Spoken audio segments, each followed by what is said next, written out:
Welcome back to Black Liberty. I appreciate everybody tuning in. First things first, hit the subscribe button down below or leave a comment, follow me, whatever the case may be, wherever it is you listening to this podcast on. So today is going to be part 2 of our parenting social norms that people are bucking up against. I went over the first 15 in the first video. You can go and listen to that. Let me know what you think. So we're going to continue right on with this one, starting at number 16. All right. Overly accommodating and praising children. My sister always excelled in academics and was also an accomplished pianist in high school. My parents didn't make her do any of the chores I had to do in order to preserve her hands for piano. Her excellence at school, in clubs, and with piano also kind of led to her being constantly praised by people around her. Now, in her mid-20s, she lacks basic life skills, cooking, cleaning, and even self-cleaning, and is unable to take any criticism no matter how small. Now, I agree to a certain extent that if a child is accomplishing all of that, then yes, you do need to make sure that you as a parent, you do praise them for that.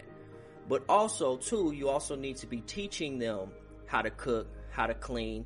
That way, because life is unpredictable. Anything could happen. You could be good at these things in high school. God forbid, anything could happen and you're no longer able to accomplish these things in life like you want. So you have to have basic life skills to be able to continue on in this world. You have to be able to cook. You have to be able to clean. You have to be able to take care of yourself. You have to be able to take criticism. So there's nothing wrong with spoiling a child and praising a child because they're doing good. Completely nothing wrong with it. That's what you want to do. That encourages that child to accomplish more. But you also have to make sure that there's a balance between the praise and the discipline. You have to teach them both sides.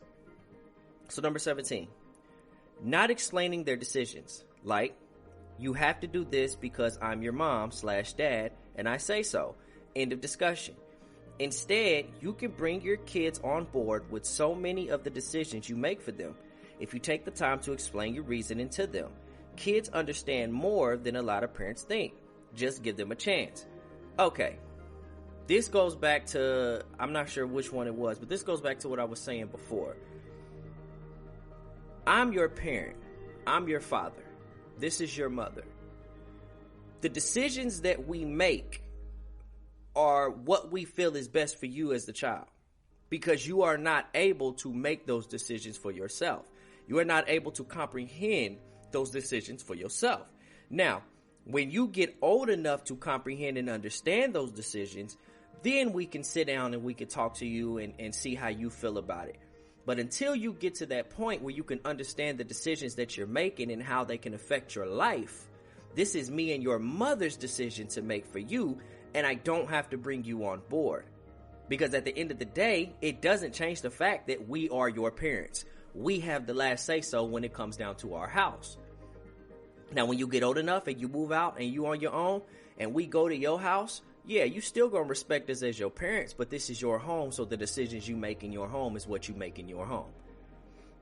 That's just how I feel about that one. I mean, this puts kids in a position to feel like, well, I need to be a part of every conversation and every decision that you make as parents. No, you don't. No, you don't. Because some decisions we make, you're not gonna like. Some decisions we have to make, you're not ready to understand those decisions and why we made them.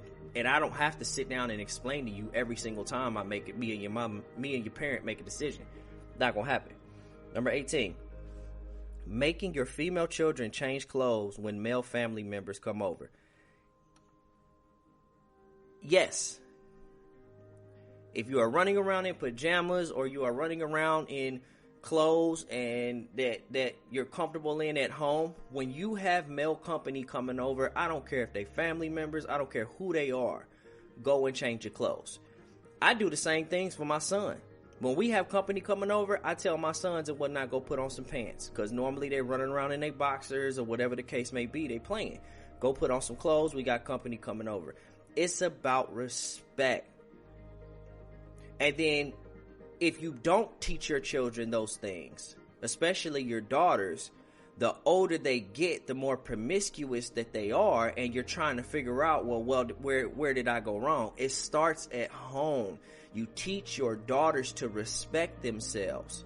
So when company is coming over, especially male company, you go upstairs and you put on some clothes that's appropriate for company. You don't run around here in your pajamas. You don't run around here in no short shorts. You don't run around here doing none of that. You go and you put appropriate clothes on.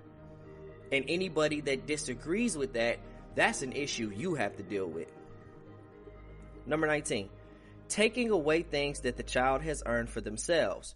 If your kid is old enough to work and use that money to purchase something for themselves, then it's theirs, and you have no right to take it. I don't care if it's a car or a PlayStation 5. Same thing with the money itself. Just because your kid is old enough to work and bring home a paycheck doesn't mean you're entitled to that money. I personally had to open up a brand new bank account the day I turned 18 because my mother helped herself to over $700 of my money.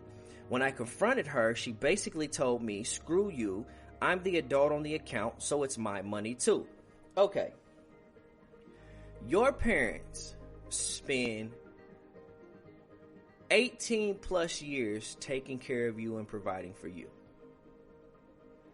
And you think because you working now and you got your own money and you got your own things that you can run around my house doing what you want, acting how you want, being disrespectful and everything else. I'm going to show you how reality is. I'm going to show you reality. You could have your own place, your own car. You could have your own, whatever you want to call it, inside your home, whatever the case may be. Go out there and be disrespectful and whatnot and get your butt locked up. What's happening? They taking everything that you own and everything that you have is gone. You don't have none of that no more. Especially if you in an apartment and you done got locked up for 2 or 3 years. You think when you get out, you gonna still have all that stuff that was in your apartment? No. You living in my home. So you want to act up, I'ma take it. I don't care if you bought it. And I know y'all gonna disagree with that. That's fine. But at the end of the day, as a parent, I demand respect in my home. I don't care how hard you working. I don't care what you got. I demand respect in my home. The same way when you in your home and you got your own place, you expect me to respect you because that's your place. But at the end of the day, we sacrifice to raise you. We sacrifice to take care of you. We sacrifice to make sure you had the ability to be able to get up and get that job. We made sure that we opened up the doors and we worked our butt off to make sure that you were able to take care of yourself. And you think you gonna disrespect me in my home? And I ain't gonna go in there and take your PlayStation 5 or I ain't gonna take your car or whatever the case may be? No. Now, when it come down to the money situation, all right, you work for it. That's your money. Okay. If you can't help out with something in the house to teach you a little bit of responsibility, please do so. Me personally, I'm not going to ask you for none of your money. I'm not going to do that. But if we are struggling with a bill or something like that and we need a couple dollars to pay, extra dollars to pay for it, then yeah, I'm going to go ask you for it. Because obviously, you know what I mean? We took care of you. You should be able to do that. Ooh, I know that's going to be a good one. I can't wait to hear what y'all have to say about that one. All right, number 20. Forcing your children to give family members that make them uncomfortable hugs and kisses. Additionally, inviting family who actively distress your kid to your house to stay for an extended period and forcing the kid to be nice and interact. All right. So whoever commented this one, you kind of had to have more detail as far as what you're talking about. Because young kids like me, all my kids are 6 and under right now. So every family member that come over, there's certain ones that, they haven't seen before or whatever the case may be. So to make them comfortable around this family member that I trust and I known all my life, I will tell them to go over there and give them a hug. And in that way, they're not afraid to give them a hug. They're not afraid to interact with them. So additionally, inviting family who actively distress your kid to your house to stay for an extended period and forcing the kid to be nice and interact. I really don't have much to say about that one because there's really not enough detail as far as why is the kid acting like that around this person. Have they ever met them before? Is there something else going on? Like, there's not a lot of detail as far as what they're saying. So I think somebody's just trying to make a comment, make a post, and Yeah, they don't have no detail to back up what they're saying. 21. Giving in when your child is being difficult. It teaches them all they have to do to get what they want is throw a fit. You're encouraging more difficult behavior. The correct way to handle it is to sit in whatever storm they whip up. Stay calm, hold the boundary. Yeah, I agree. You could throw a fit all day. You could lose your everlasting mind all day. It ain't gonna work with me. I'll sit there and watch you throw that fit. And then when you get done, then we can have a conversation. But you ain't getting nothing while you in the middle of a fit. I tell my daughter, my 3-year-old this all the time. Oh, you want to throw a fit because you can't get something? Mommy told you no or daddy told you no? All right. Go ahead and throw your fit. When you get done, then you can come talk to me. But until then, and then you might not even get it after you throw your fit. So you really throwing a fit, taking a chance on whether or not you're going to get it or not. And to me, you ain't going to get it. Number 22. Invalidating their emotions just because they're children. Cruel jokes at their physical appearance or behavior. Yeah, you really do have to be careful with that when it comes to children. You have to be careful because some kids deal with more emotional problems, deal with more emotional issues. It depends on the upbringing that they come from. And when you're throwing jabs at them, cruel jokes and stuff like that about their appearance and all that, it can, cause a lot of damage. So I agree. 23. Saying something along the lines of just be happy, like thanks, my depression is cured, especially since depression runs in my family on both sides. Okay. So when it's all said and done, depression is real. I used to think that it wasn't. I used to think it was just a state of mind until I actually went through it. But I also do understand people who also tell them, look, you just got to be happy. You got to find a way to be happy. You got to anchor yourself. You got to figure out what brings you the most joy, and that'll help you out of your depression. Nothing wrong with that. 24. Gaslighting their children into believing things that are simply not true in order to defend themselves. Again, another one where there's not a lot of context here. Gaslighting their children into believing things that are simply not true in order to defend themselves. How are you gaslighting your children? This needs more example to this. Again, I think this is somebody who's just trying to post and whatever the case may be. 25.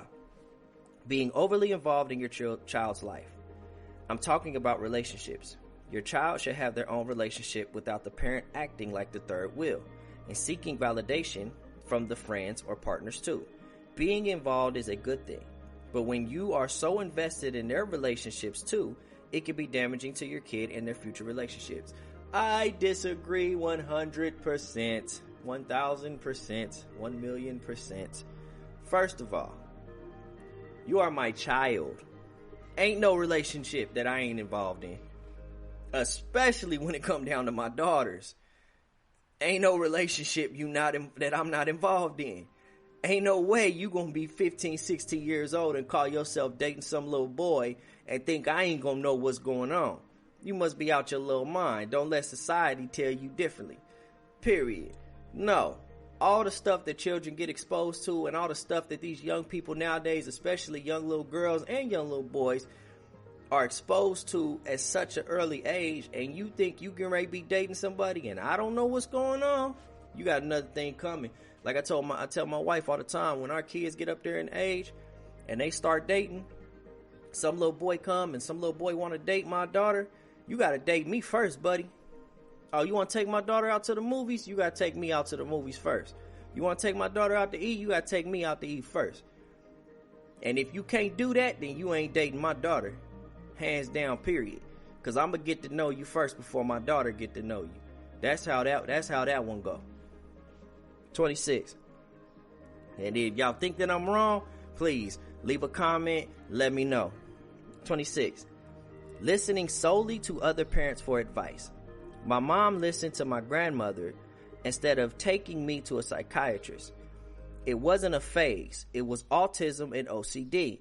Now I'm in my 20s with trauma from the way my mental health was disregarded and autism leaving me more vulnerable to abuse. I'm left to navigate by myself. All right. This right here to me sounds like you're blaming your parents for something that they shouldn't be blamed for. There is nothing wrong with me going to my parents who raised me and my sisters for advice when it comes down to my children.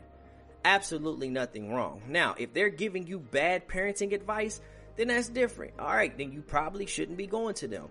But if you have parents, listen, I'm 32 years old. 32.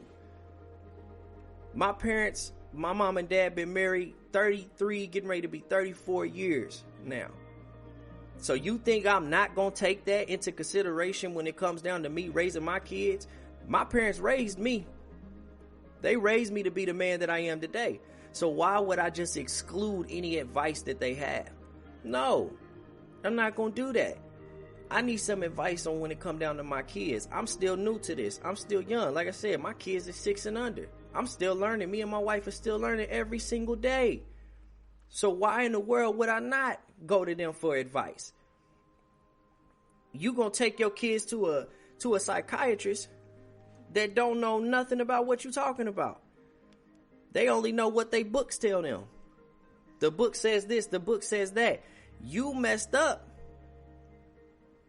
because you're trying to blame your parents. No. Stop blaming your parents for that. That ain't had nothing to do with you. Whoever made this Reddit post, it ain't got nothing to do with your parents. Your parents was trying to do the right thing. And maybe they didn't have the money to take you to some psychiatrist. Psychiatrists ain't cheap. 27. Not necessarily personal experience, but I do think it's absurd how often parents will speak of their own child as spoiled for having all kinds of nice possessions like video game systems, cell phones, cars, as if that wasn't entirely the parent's choice.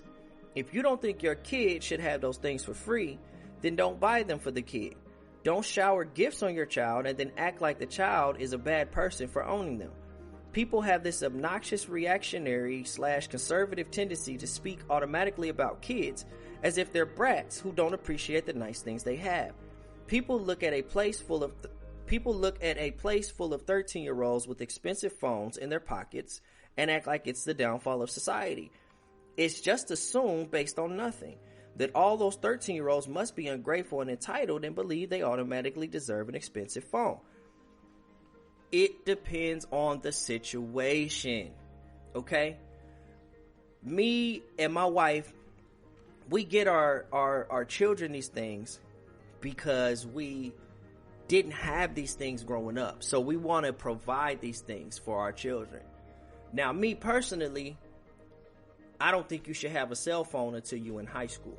That's just me. But I didn't get my first cell phone. That was a little bitty Nokia with the little snake game. I didn't get my first cell phone until high school, freshman year.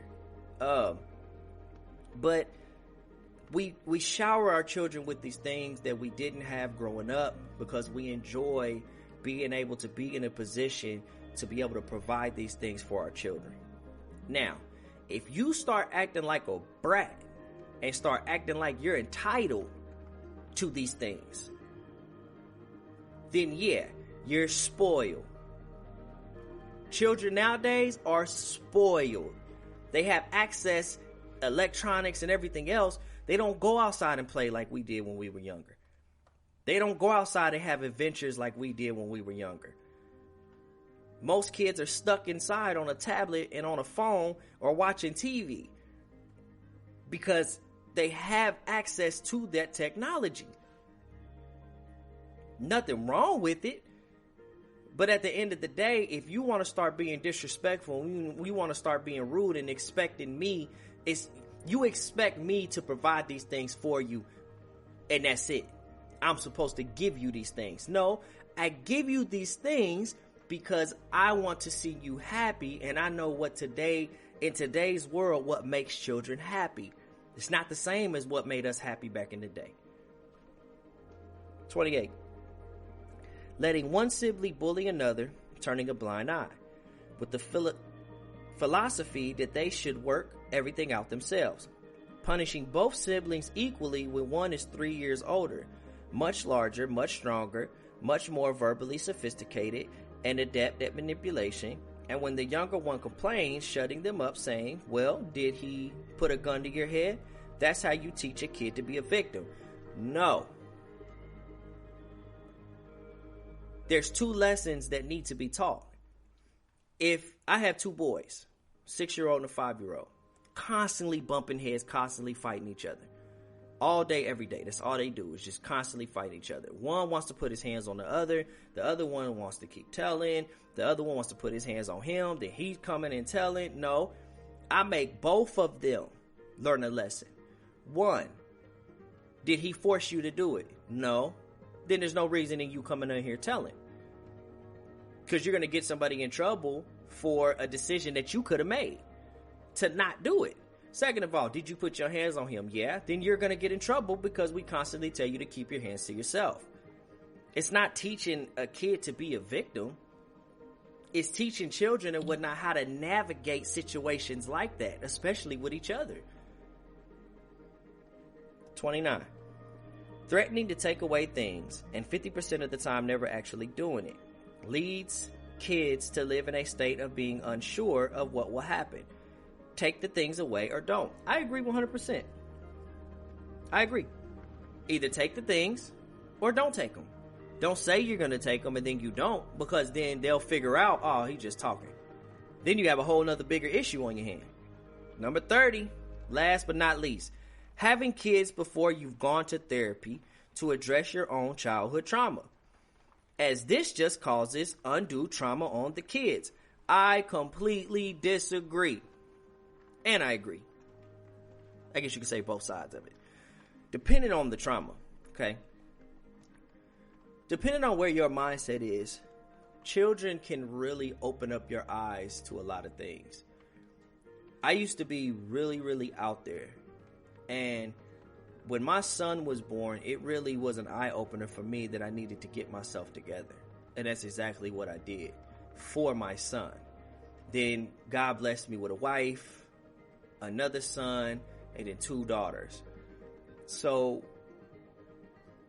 dealing with your trauma, yes, I agree. You do need to deal with your trauma. There's no disagreement in that at all. And sometimes, depending on how bad the trauma is, you might want to deal with that before you start having kids. But you really can't make that call because, like I said, children are a blessing. They're a blessing. And they can really change your whole perspective on a lot of things, especially when something's going on with your life. It can having children can allow you to be able to move past that trauma and make sure that that trauma never happens to your children. It gives you something to live for. It gives you something to look forward to. So I agree and I disagree at the same time. So that was number 30. I appreciate everybody tuning in. You know, I know wherever you are, it might be early, might be late, whatever the case may be. But again, I really appreciate y'all. Leave a comment. Let me know, you know, if you agree or disagree with everything. I love y'all. God bless. And y'all have a great morning or evening. Thank you for tuning in to Black Liberty Podcast.